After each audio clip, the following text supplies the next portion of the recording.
I am so happy to welcome you and have you with us for our second college night. I am Stephanie Wong. I am the College Counseling Department Chair, and I'm joined by Ms. Brycey Campoverde. She is my colleague and another one of our amazing college counselors. I don't know if you can see her on the screen, but she is going to be making all of the behind the scenes happen tonight. I am excited to hear from our colleagues representing private and out-of-state universities, out-of-state public universities. A few weeks ago, you had the opportunity to hear about our California public school systems. So representatives from the UC, University of California, CSU, California State Universities, and community college system.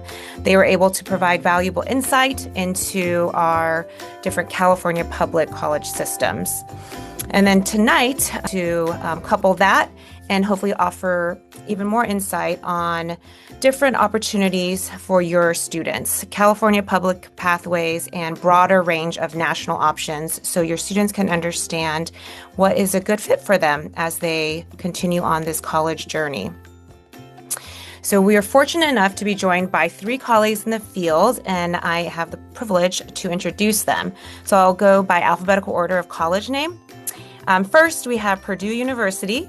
We have Mandy Cochran, the Senior Director, Assistant Director in the Office of Admissions. And Mandy also serves as Purdue's Northern California rep, and she is based in Grass Valley in Northern California. And we have from University of Denver, we have Adrienne Odie. She is the Associate Vice Chancellor for Enrollment, and we're happy to have her here. And from the University of Miami, Jeannie Hoffman, the Assistant Director of Undergraduate Admissions.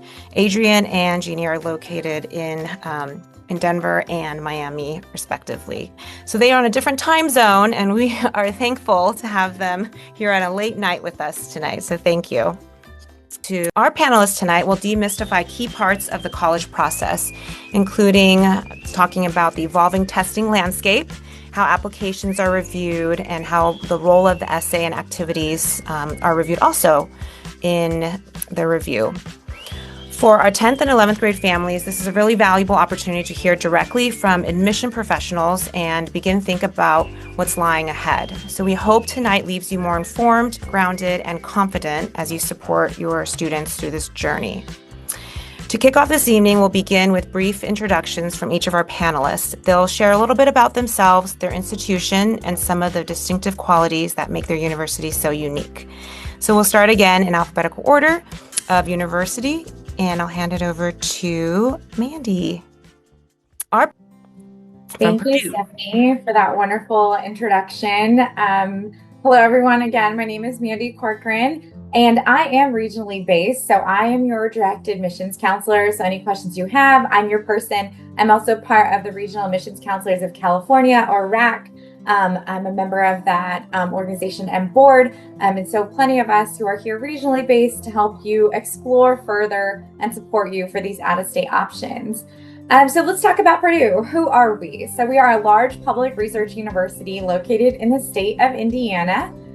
We are a top-ranked Big Ten university. And yes, that Big Ten distinction is usually athletics, as we are, of course, playing tonight in that basketball game.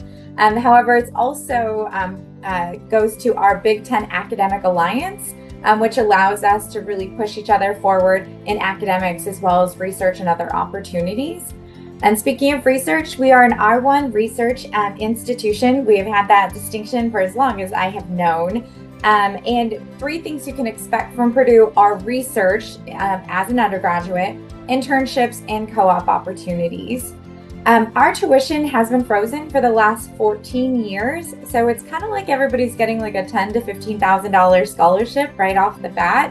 And that really makes us a great out-of-state option for students for affordability. Overall, our total cost of attendance ends up being really similar to UC Berkeley, UCLA here in state. And our return on investment is really high with the level of degree and academics that you're receiving at Purdue.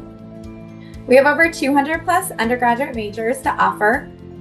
We are a STEM first institution, which means that science is embedded in everything that we do. So yes, we are very well known for our engineering, but we have a top 25 business school, a direct entry 4-year nursing program, one of the best professional flight programs in the nation, and a wonderful College of Liberal Arts as well. And we are one of the first institutions to embed an AI competency in all of our degree programs. So all students will study some form of AI. And you do get 2 for the price of 1. So for our main campus, you have 2 locations to choose from. So if you want to move to the next slide, Bracey, that 2 for 1, we are seen as one Purdue. So this is one campus with 2 different locations. So if your students are loving the city, they want to keep that urban environment, and their major is offered, then Indianapolis is a wonderful opportunity. It's a city center campus right next to the heart of Indianapolis. West Lafayette is a suburban true college town, a much larger university setting. So that is a really great option as well. And then we'll talk about numbers here in just a second. So Bryce, if you want to go to the next slide. So these Purdue by the numbers, this is our total population. So this is that one Purdue look. So Indianapolis and West Lafayette. We have about 43,000 undergraduates. But what I want to point out is that over 50% of our school is actually out of state. And California is the number 3 state represented on our campus behind Indiana and Illinois. So we're also going to school with a lot of other West Coasters and a lot of other out-of-state students. With that, I'm happy to answer questions as we move through, but I want to pass it over to my wonderful colleague tonight, Adrienne Odie with University of Denver. Thanks, Mandy. It's great to be with y'all this evening. Happy to speak to DU. DU is the 6th private university that I've worked for. We're located in the great state of Colorado, and I really think we're like the Goldilocks of colleges and universities. We're medium-sized. We've got the benefits of being an R1 research university, which is the highest activity of research that can happen at a university. But you're also going to be known in our classrooms. And the way we've structured our education is really to make sure that you're certainly deepening your intellect and pursuing things you're curious about academically. But there's also a lot of focus on character, on your well-being, and on designing careers. And so you're going to get a significant amount of mentorship from DU faculty and staff. And it would be really strange if you didn't graduate with a board of advisors, because it's a place where you can really be seen and known, but it's not so small that you're only gonna see people that you know. Every day you'll see people that you haven't seen before and have the opportunity to meet new folks, but you'll also recognize a lot of familiar faces around campus. Something that helps make this work well is our quarter system. So a lot of universities are on 2 semesters, and we have 3 quarters for our students. So you get to take about 4 to 5 more classes a year. So it's very common for students to double major or major and double minor. It's also very popular for our students to study abroad, and even in majors that have pretty prescriptive curriculum plans like engineering. Because of the flexibility of the quarter system, there's still a lot of opportunities to have that global experience. You go to the next slide, Brycey. Just to give you a sense of where students are coming from, only about 30% of our students are from Colorado. And then even though there's a lot of red on the west, primarily that 18% is comprised of Californians, then people from Oregon and Washington, and then a little bit from Montana, Idaho, Alaska, Hawaii, things like that. I also want to highlight that we're about a 50-50 split between graduate and undergraduate students, which is a pretty interesting composition for a community, but also want to let you know that your classes are going to be taught by professors who have terminal degrees. So even though just over 50% of our students are graduate students, they're there to learn and to do research. They are not running classes for our undergrads. So you'll be learning from the experts, and there's a real emphasis on our faculty being really great teachers and also maintaining important scholarship in their field. And so if we go to the next slide, this approach works really well. Within 6 months of graduating, 89% of our students are employed or in graduate school, and I think that's a testament to the mentorship that students get when they're on our campus, and that emphasis not only on what are you doing academically, but how are you living a full and holistic life. I'm fairly new to Colorado, and I'm really loving the opportunity to be outside so much, and there's like an ease within the Denver community and within our student body that just sort of permeates the academic and co-curricular experience. And so folks are trying to do really well, but it's not a competitive environment. It's a really collaborative kind of place where we all rise together. So excited to continue the conversation with y'all tonight, but want to make sure you get to hear about the University of Miami from my colleague Ginny. Thank you so much. Good evening, everyone. My name is Jeannie Hoffman, and I'm an assistant director of undergraduate admission at the University of Miami. A little bit about myself is that I have my bachelor's in business administration with a minor in business analytics, and I also have my master's in business administration as well. Now, a little bit about the University of Miami is that we were founded in 1925, so we did just celebrate our centennial year. We have a little bit over 12,000 undergraduate students, and we do offer over 100 different majors and programs in 9 different undergraduate schools and colleges. So we have the College of Engineering, Miami Herbert Business School. We also have the College of Arts and Sciences, the Frost School of Music, the School of Communication, and much more. Now, our class sizes are pretty small because we do have an 11-to-1 student to faculty ratio. So they tend to average between 15 to 20 students per class. Now, there will be cases where it's going to be much more than 20 students, but majority of the time it is going to fall between 15 to 20, and I can actually attest to that because I taught a class at the University of Miami and I had about 22 students in my class. We are a D1 institution. We're in the ACC conference along with other institutions like Clemson, Duke University, FSU. We have football, basketball, baseball, volleyball. We also do have club sports and intramural sports, so if you would like to play outside of the D1 level, you can play with other students at the University of Miami. Now, in the terms of graduate students, we have about 6,000 graduate students, and we do have students coming from different parts of the world. Majority of them do come from Florida, but we do have some from California, from New York, New Jersey, Texas, and so on. And before we move on to the next slide, I do want to quickly go over the Cognates program. So that is a requirement that a student must meet in order to graduate from the University of Miami. And with the Cognates program, you have to satisfy 3 cognates, which are STEM, Arts and Humanity, and People and Society. And a really nice thing about the program is that not only are you able to take classes that will satisfy your degree requirements, but you're also able to take classes that align with your interests, because you can take classes that will satisfy your major, but you can also take classes with different schools and colleges. If you move on to the next slide, it talks about, our data for fall 2025. So we did receive a little bit over 58,000 applications with an 18% acceptance rate. Our average GPA was a 3.89 out of 4 because we do recalculate GPA based on a 4.0 scale. Now, something I do want to mention before, I mentioned the averages. They are pretty high right now because we were previously test optional, but something new this year is that we did go back to test required. But the average SAT for fall 25 was between a 1360 to a 1480, and the average ACT was between a 30 to a 34.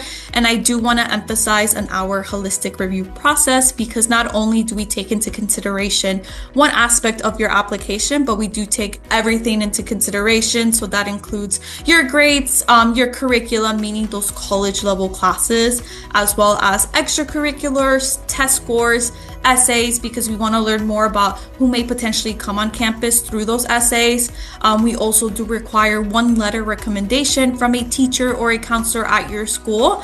And then another thing we do take into consideration is demonstrated interest. So attending any college fairs, high school visits, any virtual information sessions we might offer, as well as guided tours, self-guided tours, and things like that. And I do want to emphasize before we move on is that majority of our students students do apply early, so that is either early decision 1 or early action, because regardless, no matter which admission plan you apply under, all students are automatically considered for merit-based scholarships. But if you do apply early, you will also be considered for the premier scholarships, which does range up to the cost of attendance. And yeah, that's pretty much it about the University of Miami. Thank you so much. I always love learning about different schools, and I always learn something new. And I just love hearing about how you shape and form students on your campus. Right, and with that, we will begin today's agenda in talking about 3 different topics, and we'll spend about 10 minutes talking about each topic. The first one will be testing. The second will be application review, how each campus reviews their applications and applicants.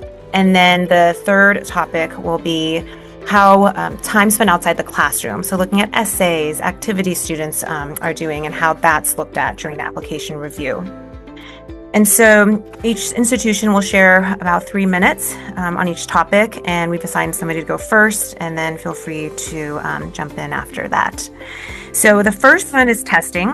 Adrienne, you go first. On testing, you'll address how testing is viewed on your campus, test required, test optional, and the nuances of testing, if there is merit aid attached to that, and how that goes on your campus. So thank you so much. A hot topic, and I just want to say to students and families, like, testing is great if you're a really good test taker, and if you're not a really good test taker, that's okay. There's plenty of options out in the world that are test optional, and increasingly so. So what I love about this process in general is that there's lots and lots of opportunities to highlight your strengths and to find the schools that are really going to take your strengths and elevate those. At DU, we are test optional. We've been test optional since 2019, and so it is really normal at this point in our review process to review applications with or without tests.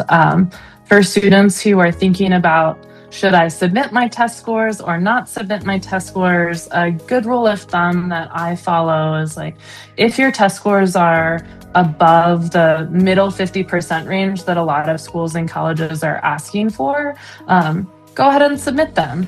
If not, then you don't need to submit them, or you can talk with an admission officer who can help you figure out what's going to really make your application shine on the testing front.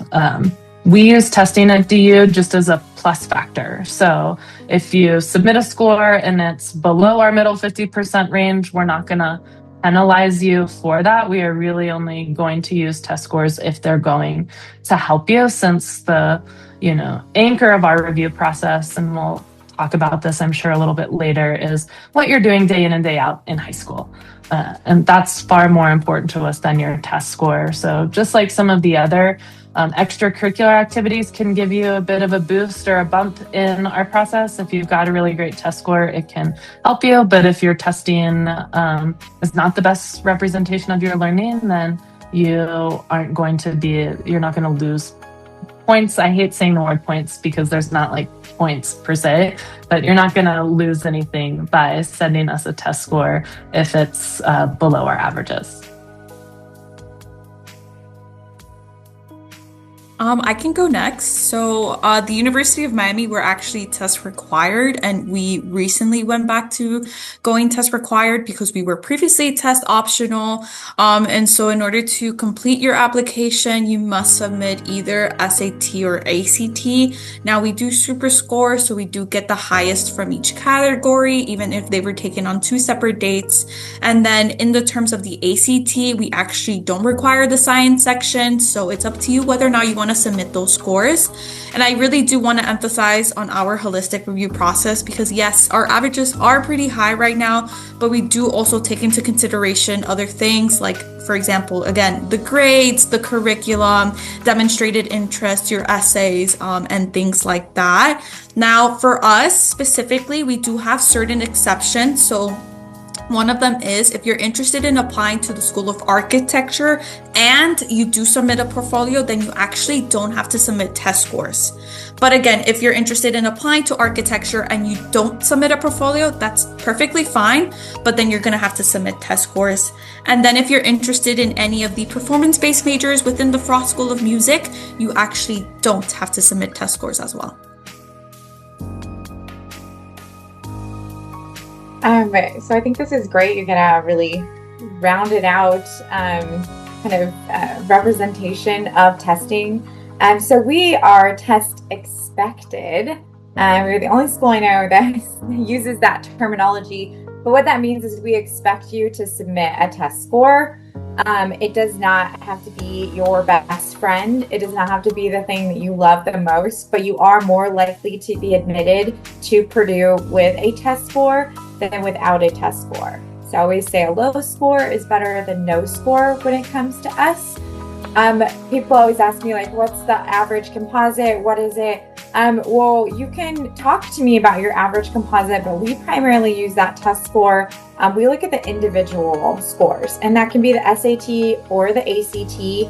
And we look at that more through the lens of the major that you're applying for. So we do admit by major at Purdue, and we'll talk about that here in a minute, more about in the application review part. But if you're applying for engineering, we're going to look a little bit closer at that math score. If you are more of a person who is applying for a college of liberal arts, we're going to look a little bit more at that critical reasoning or those English scores.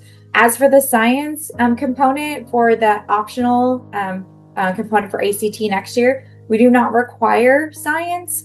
So you do not have to submit that science score if you don't want to. We also do self-reported test scores. So you do not have to, pay to get that test score sent to us. You can upload that through your portal. We believe in honesty and transparency at Purdue. We also do that with grades as well. But most of your wonderful counselors are going to send us a transcript anyways. But for those test scores, so since they're self-reported, you can just put the highest of each section if you want to, or you can put all of them, every sitting you've done. It doesn't matter. We are only ever going to look at the highest components of those. We're not going to look at the other pieces and be like, oh, you didn't do as great on this in this one or this one. We're always just going to look at what you did best. We want to give you the most credit we possibly can. The only exception that we have to our test policy would be if test is not available or really hard to get for students. I do not believe that is the case, as I have seen applications from this past year. We do have testing available at SI and within the San Francisco Bay Area for the most part. So that is the only exception that we have. So you don't have to be super worried about it. It's a component of your application, but you do need to submit it whether you want to or not. So if you have one, submit it. It's going to hurt you more if you don't. Thank you. And it's so interesting how every college reviews differently and how they view testing. So make sure that you are checking the school's website for their most updated policies around testing. And also, of course, talk to your college counselor, your assigned college counselor, to see if testing is a pathway that you should pursue for test optional colleges. We can help guide you in that decision. All right, great. Thank you. Our second topic is the application review. So we'll have Jeannie go first on this one. So in the application review topic, we'll discuss how each application is reviewed at their institution and acknowledging demonstrated interest. I know you had talked about that, Jeannie. And then how you evaluate. Yeah, so like I previously mentioned, the University of Miami, we do have this holistic review process in place, which basically means that we legit take into consideration all aspects of a student's application. So again, your grades, we want to know if there's any upward grade trends or maybe any possible downward grade trends. We also do take into consideration those test scores, so either SAT or ACT. And then if you do fall into one of the exceptions on whether or not to submit test scores, if you don't submit test scores, then it's actually not going to hurt you at all.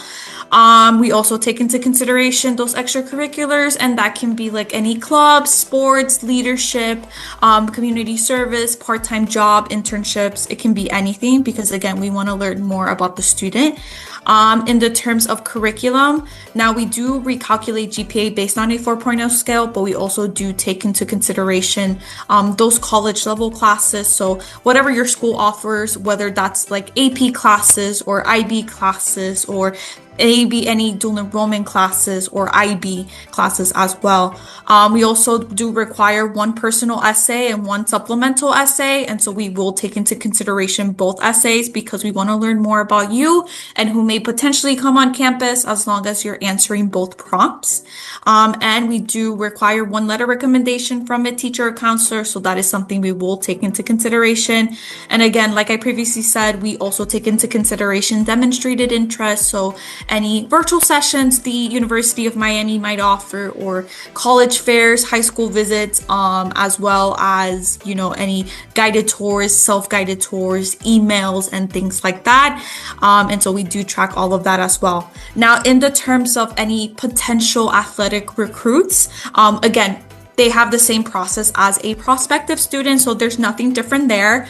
And in the terms of the admission plan you apply under, again, all of them have the same process, but I will say, again, it is very beneficial to apply early before the November 1st deadline. So that is either early decision 1 or early action, because not only will you be considered for like the merit scholarships, but you're also going to be considered for the premier scholarships, which are worth a lot more. And there's no separate application for that.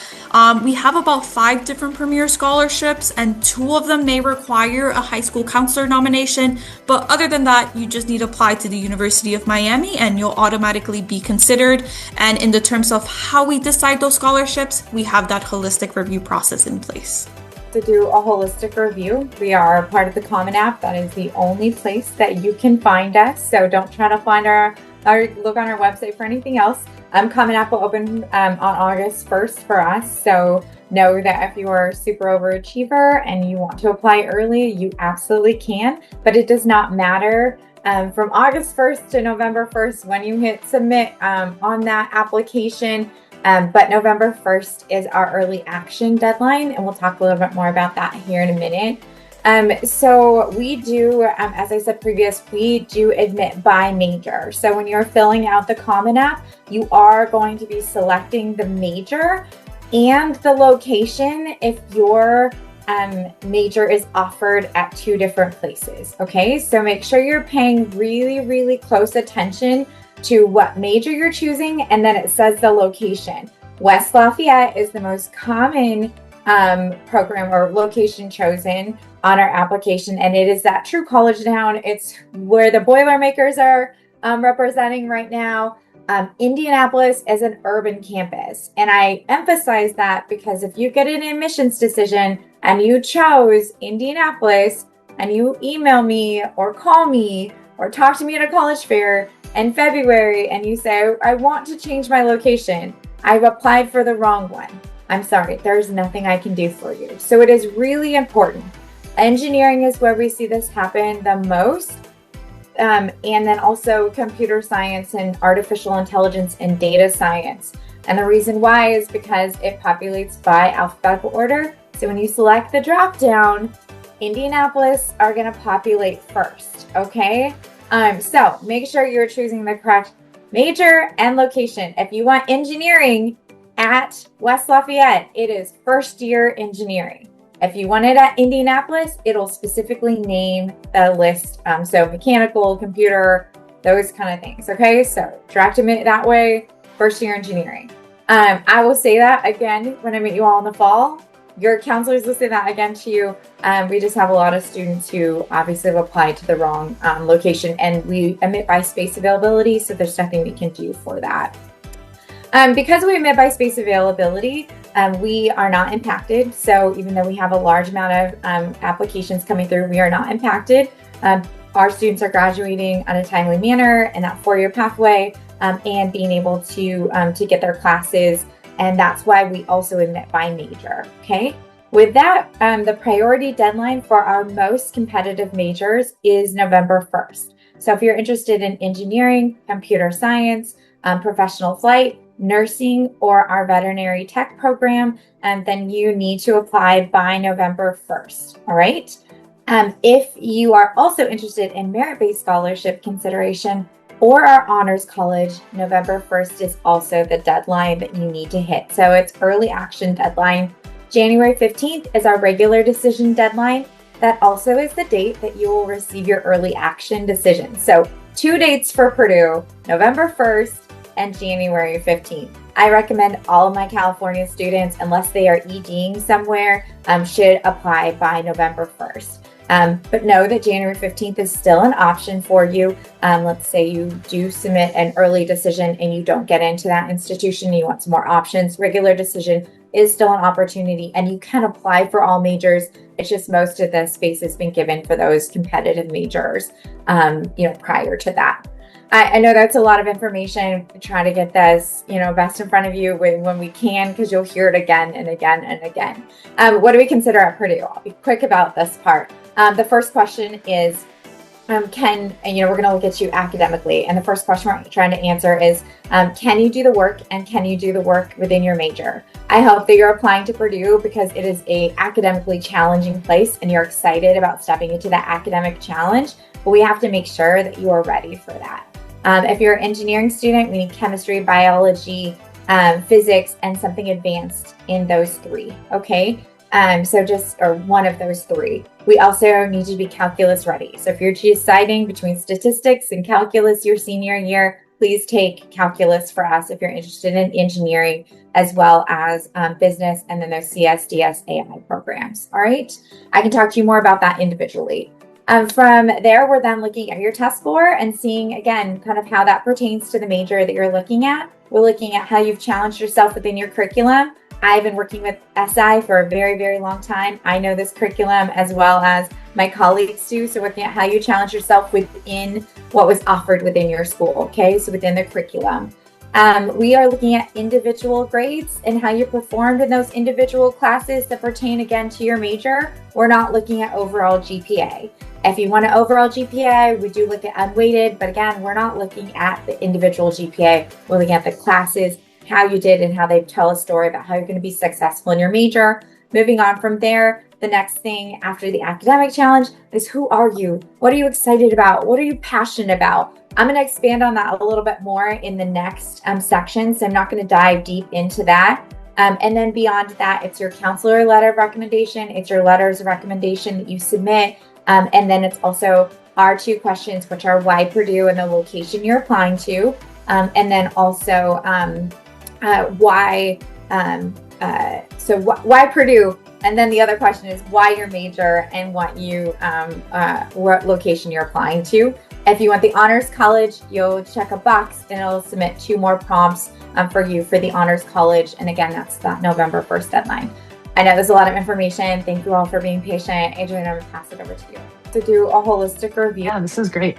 We also practice holistic review at the University of Denver, similarly to what you've heard from Mandy and Jeannie. Like, we're looking at what you're taking compared to what's offered at your school and how is it preparing you for what you're interested in at DU.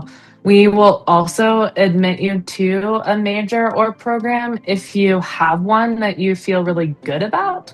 But if you change your mind throughout the application process, we can change that for you. If you change your mind once you get to DU, that's completely and totally okay too. About 15% of our incoming students have exploratory as their major, which means they haven't made a choice yet, and that's totally fine. So there's not a secondary admission process to our business school or our School of Engineering. You can get admitted directly into those programs if you say you're interested in that. But if you're, again, if you change your mind, that's completely and totally okay. There's a little bit of flexibility for you. The other thing I would say is similar to Purdue, our deadlines are November 1, though this year it's on a Sunday, so we're going to give you until Tuesday, November 3rd, mostly for the counselors and supporters who are helping you at the 11th hour, trying to protect their weekends a little bit, and mindful that you may be celebrating various holidays around that time. We'll give you till Tuesday the 3rd for our early action and early decision rounds, and then January 15th for regular decision and early decision 2. If you find that University of Denver is your top choice a little bit later, we've got a second round of early decision for you. Thank you. And holistic review is beautiful because it really tells a story about the student, right? Above academics, grades, you can really share context of who you are. And just as a note for families, not every school does holistic review, so you really want to find out about how that specific school reviews, such as our CSU, California State Universities. They only go by courses and grades, and that's our 22 CSUs up and down California. All right, so let's go on to our next and final topic. So we will be talking about time spent outside of the classroom. So I know students are very concerned about their grades and the classes they take, right? But that's not the only thing that matters in the application process. And so I wanted each of you to talk a little bit about how much that matters in your review process. How is that reviewed in context with the grades and courses?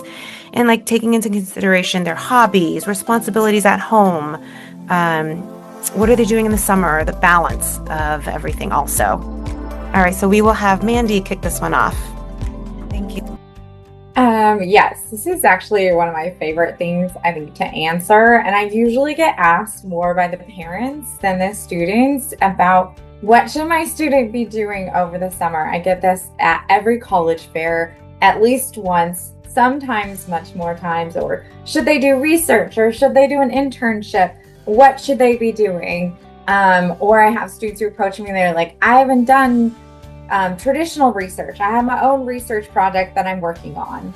And I always tell families, fantastic. All those sound great. However, what I really want your student doing and what students should really be focusing on is what they're passionate about. It really should not be a checkbox in order to, I need to do X, Y, and Z in order to get into this university or to have an opportunity to do this. The reason we do holistic review is because we are looking for a diversity in students, and that diversity leans into the diversity in activities. We have over 1,000 clubs and organizations at Purdue. We want students participating in those 1,000+ organizations. We're also a collaborative environment at Purdue, so we don't want students just siloing themselves in engineering or just siloing themselves in business. We want our business engineers to work together on research opportunities and to be in the same clubs and organizations and learning communities together. So when families and students are asking me what should they be doing, I ask them, what do you love to do? What are you excited about? What brings you joy? Maybe that is being president, of the mock trial. Maybe that is an independent research project. Maybe that's wanting to go to a college over the summer to really learn and kind of immerse yourself in what does it actually mean to be a lawyer. Those types of things, that's what we want students really participating in. We also recognize that some students have to work or choose to work. And we value that time spent outside the classroom in that working environment just as much as maybe something that they're doing that's in athletics, or maybe it's leadership for a club or organization. We value all of those well. What we do want to see is that you have dedicated your time to something. We don't want to see all these one-offs here and there that could have been something that you participated in kind of over a course of a couple of years. Now, yes, some of those clubs you're going to find later, some of those research projects are only a 3-week research project or a 3-week immersion. Those we understand. But we want to see that you've dedicated your time and kind of cultivated that passion a bit, because that's going to tell us who you're going to be at Purdue, who you're going to be outside of our classrooms, and what kind of community member you're going to be at our school. So we're looking for a wide variety of things. So when you answer that question, just think, what am I passionate about? And yes, hobbies count, work counts, all those different things count for us. So, that's what we're looking at in that section, in that kind of who you are and what you spend your time, your very precious time doing. I'll let my colleagues expand a little bit more. I want to echo the right answer is the stuff that you're into. There are so many options at college campuses and in communities that we're in for you to continue to pursue things that you're really interested in. And so don't try to find there's no secret combination of activities or courses that are automatically going to get you, yes, with the best scholarship in the world. So the best thing you can do is do the things that you really like. The only other thing I would add is some students also have some significant family responsibilities. And so making sure that those are reflected in your application, that's something that people often forget about. And then when I'm talking with students, I learn about it and I'm like, oh my gosh, you're juggling this on top of, caring for a grandparent or shuttling siblings around or interpreting for a parent. So there's just a lot of different responsibilities. You're like emptying the dishwasher once a week. You don't need to put that down, but you should help out with your household. I'm sure your families would support it. And the other thing is some students are commuting really great distances, and now Common App has an option for you to note that you may be traveling really far to get to school, and that just might limit some of the extra stuff that you can do. And to the point of your great counselor, Ms. Wong, saying some of these review processes really allow us to put your story together and allow you to highlight the stuff that is really meaningful to you in your life. These are important details as we're picturing what you're doing and what you're taking advantage of. And so want to make sure you're putting your best foot forward, but also highlighting where you may have opportunities that you've leaned into or challenges you may have faced that could have limited some of the opportunities you want to pursue.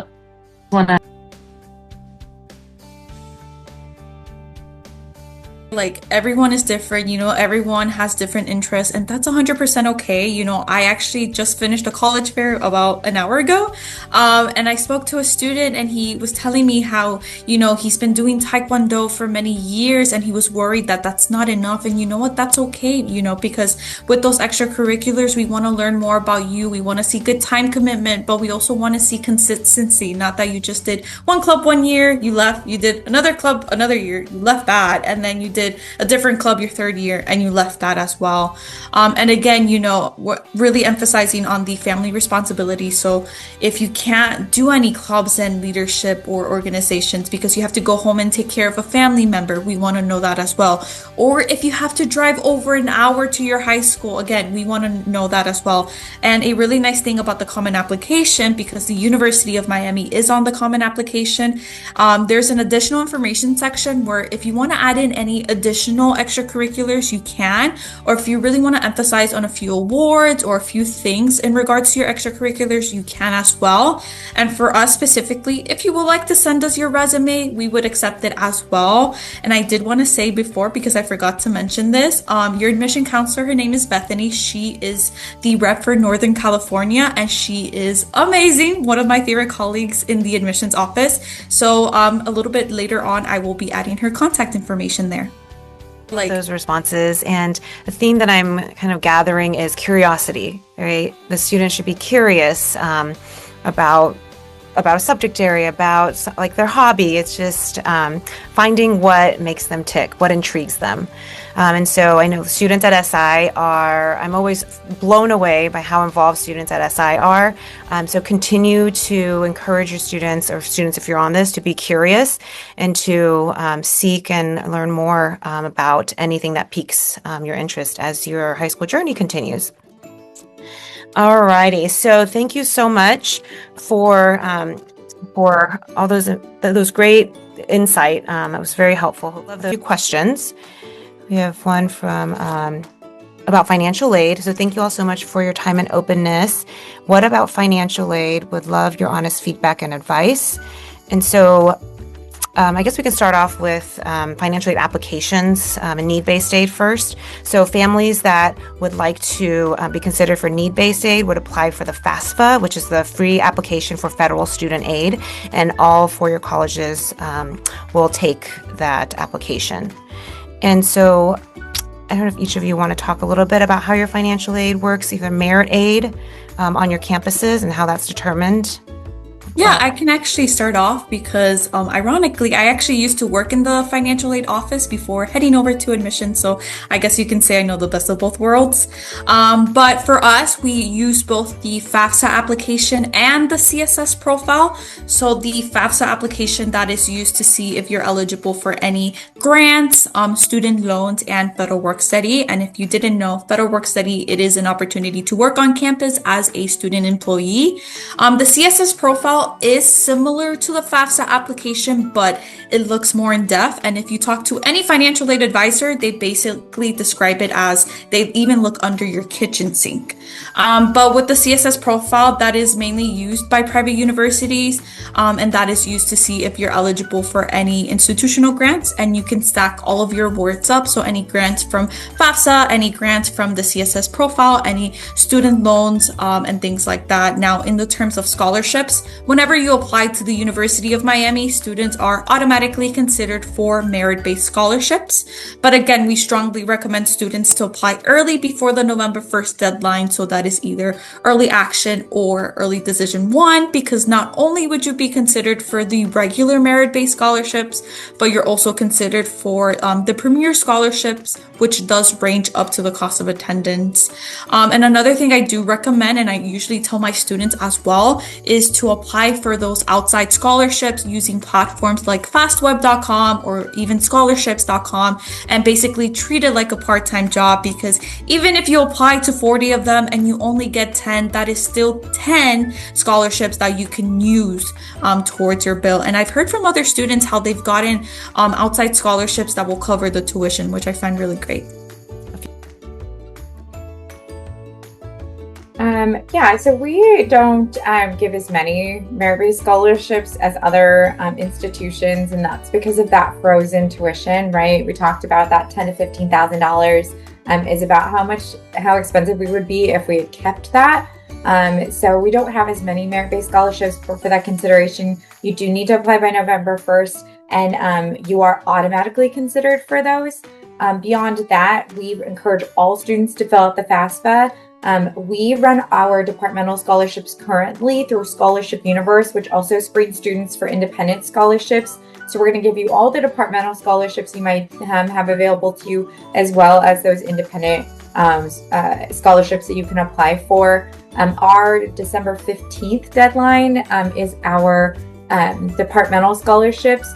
For some programs like engineering, those departmental scholarships are really not available until that second or third year. So just keeping that in mind, if you're not seeing something that first year, there might be things available. And then we'll give you as much financial aid as we possibly can. We do have the ability to give some students, not all students, full up to cost of attendance or meet full need. We try to meet as many students as we can. And then really focusing on that return on investment for us, that's really huge for how many students are actually getting loans and how many are paying those off within the first little bit, is some really useful information when you're trying to compare kind of apples to oranges. On the financial aid front, I love that we're talking with mostly sophomores and juniors right now. It's really important, I think, as a family to have a realistic conversation around finances early. The hardest days in my job are when I'm talking to a student who's been admitted and they're very excited, and working with our financial aid team, we see from our calculations that financial need has been met, but family doesn't have the same willingness or doesn't feel the same way about need. And then there's a tough conversation at the very end of the process about finances and budgeting. And so having a really good an honest conversation about what your budget is for college will just help your really amazing counselors provide a list that's not only going to be a great fit universities that are going to be a great fit for you in terms of your major and your interests, but also a good financial fit. Like Miami, where FAFSA and a CSS profile school, but you can apply under any deadline and be considered for the full range of our scholarships and the full range of our need-based aid opportunities. Great, thank you. And for merit-based aid, many colleges put on their website, what is offered also, so you can check each school's website. And also if they require the CSS profile, as Jeannie mentioned, which is usually private schools and some out-of-state public schools. A really great tool to get an estimate of how much financial aid a college could provide for your family is the net price calculator. It'll ask for parents' assets, income, and sometimes if they use merit aid, it'll ask for the student's GPA and test score if they require it, and then they'll determine how much need-based aid and merit-based aid you could get. And then you can see out-of-pocket costs for your family for that specific university. So it's a very helpful tool.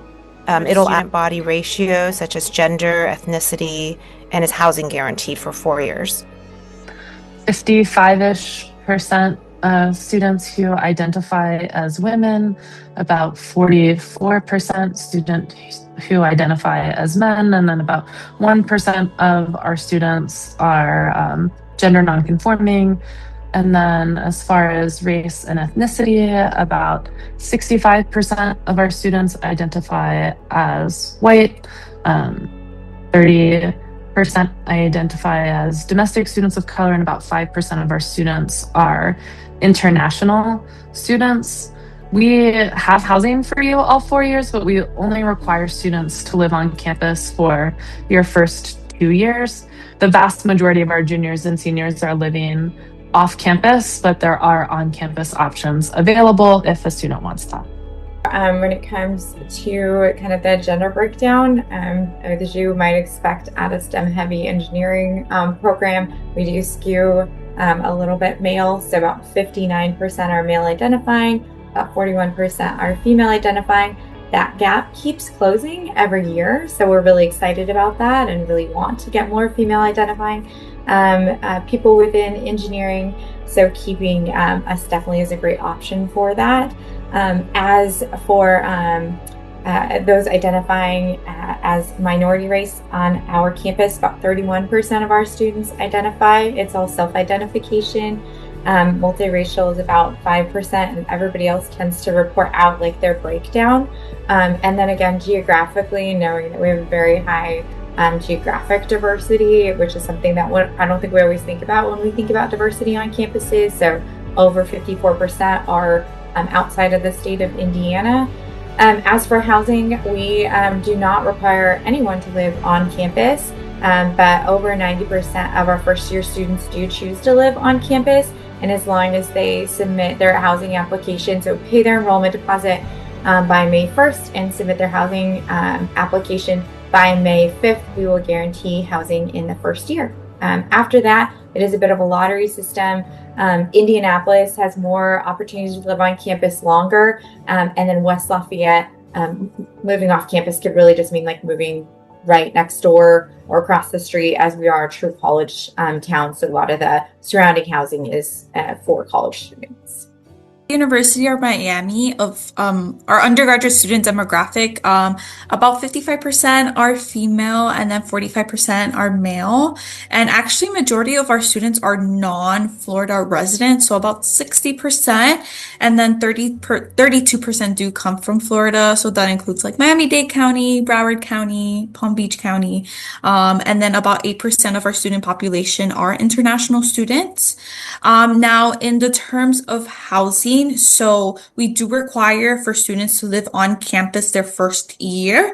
And we do have Centennial Village, which is pretty nice because we just opened up 2 new buildings fall of 2024, and we're actually going to open up 3 new buildings fall of 2026. After that, it is up to the student whether or not they want to live on campus throughout their 4 years. But I really do want to emphasize that housing is not guaranteed. But I will say the housing department does do an amazing job with placing students student on campus. And I did want to reiterate really quick as well that Bethany, because I know she sent out the email in the chat, Bethany is your Northern California rep. She is amazing and she would love to help answer any questions you guys may have. And a little bit about me, I actually recruit in Florida, so in Broward County, Palm Beach County, and Martin County. So again, for any questions, Bethany, who is amazing, she is your Northern California rep. Let's share about, please share more about the honors program and what do these entail, maybe how students apply, and do they have to, how long is the program? Let's share. Yeah, so I can start off really quick. So we actually don't have an honors program, like an honors college, but we do have the Foot Fellows Honors Program, which is by invitation only. You don't necessarily have to fill out a separate application for that. Those are normally released whenever early action decisions are released. And what that basically entails is that you're free from the Cognates program. So as a Foot Fellow, you don't have to worry about the Cognates program of general education, which is a requirement a student must meet in order to graduate from UMiami. So that basically means you have more flexibility with your academic schedule. We have an honors program at DU. It's a 4-year experience. You can apply to it and on a rolling basis, sort of in alignment with the round of admission you apply to. So you apply early and you get admitted in December, then your access to the honors application opens up and you can apply by January, February, and you'll hear back soon thereafter. If you apply a little bit later, your application opens a little bit later and you'll hear a little bit later. But there is a designation on your degree for honors after completing the 4-year program and making sure you complete an important research or capstone project, which is something that many of our students do at DU, regardless of whether or not they're in the honors program. But the honors program students get access to research opportunities faster and generally have to go a bit deeper in order to complete those honors projects. Yes, it is an honors college, but it is integrated or spread out across the whole university. So you're not in your own separate part of campus. It is an honors college that spreads out in that collaborative environment, just like the rest of our university. You do apply by November 1st in order to be considered for that. So you definitely have to submit that first year application. There is a second year path if you're interested in that, but most students are applying early action as an incoming first year student. Our honors college is seen as an added academic enhancement, not an added academic challenge. So it's not really about pushing our students to that kind of maxing the academics. It's more about how can we approach academics in a more interdisciplinary, global, community-based and research-based way. So if you want that fast track to research, Honors College is a really great pathway for that. They have a lot of incubators for research. Students do start those projects pretty early on. And it is a 4-year program, but there are different certificate kind of benchmarks if you aren't able to complete the 4-year program. The 4-year program is a separate transcript that allows you to provide that to future employers, graduate programs, those kind of things. So you have that distinction in what you did for your 4 years at Purdue. You end with that culmination of an honors project. There's also separate honors housing for students who want to have that learning and living environment as well. So you do have that live-in component for our honors college as well. So another way to kind of stay in the resident halls for you. So research, global connections, engagement, community, and then interdisciplinary development and leadership development are kind of the 4 pillars of that program. Thank you so much. That kind of wraps up our agenda for the evening. I want to make some announcements for each grade level. So very quickly, sophomores, your parents have access to SCORE now. They received an email a couple weeks ago. If your parents did not create an account with that during that 24-hour, 48-hour period of getting that email, please contact your assigned college counselor. They can resend the invite. SCORE is the online platform you're going to be using for college and career planning throughout the process together. and a couple of events that are coming up in April. Speaking of financial aid, we have our last financial aid workshop through College Money Method. He's going to be talking about building aid generosity and affordability into your school list. So looking at colleges that offer merit aid, and how can you search those schools? Okay, so you can use that QR code to register. This is also open to junior families as well.